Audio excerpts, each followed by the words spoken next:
Alright, ja tässä on Joel Nieminen ja olet perussuomalaisissa mikä? Sysmän paikallisyrityksen puheenjohtaja tällä hetkellä. Ja ikä oli? 18. Oletko Suomen nuori? Mahdollisesti.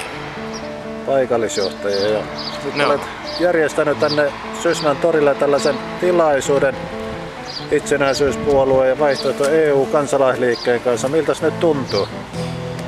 Ihan hyvä fiilis on tästä hommasta.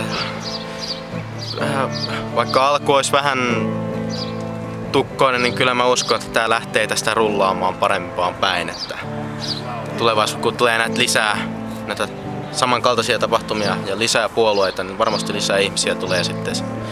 Tarkoitus on jatkaa näitä tilaisuuksia. Totta kai. Vaikka tää ei mikään menestys olisikaan, niin joka tapauksessa jatketaan. Joo.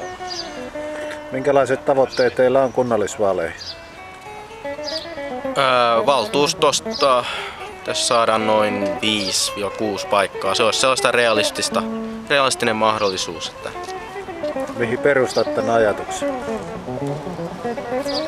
No, mulla on sellainen näkemys, että meillä on täällä Sysmässä kuitenkin jonkun verran perussuomalaisia, vaikka ne ei tule niin kuin silleen julkisesti välttämättä esiin ja eivät välttämättä halua liittyä jäseniksikään tai lähteä ehdolle, mutta kuitenkin äänestäjiä varmasti löytyy.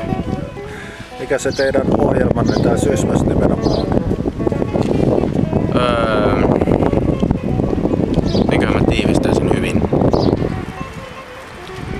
No, kyllähän tää Sysmä niinku itsenäisenä kyllä niinku on olisi hienoa pitää. Ja kyllä niinku huolissaan on näistä peruspalveluista, että niinku terveydenhuolto, mikä sen tulevaisuus on. Ja sitten näitä muita palveluita, mitä täällä on verotoimisto. Kuuluu sellaista juttua, että sekin lakkautettaisiin. En ymmärrä, että sehän on aika tukalaa vanhemmille ihmisille sitten hoitaa niitä asioitaan. Jos lähiverotoimisto on esimerkiksi Heinolassa. Entäpäs oma poliittinen ura? Aluillaan. Kiinnostus on kova ainakin toistaiseksi ja kyllähän tätä taustajoukkoa löytyy, että on velipoika Vantaalla ja hänen kauttaan sitten innostunut tästä koko poliittisesta toiminnasta. Selvä.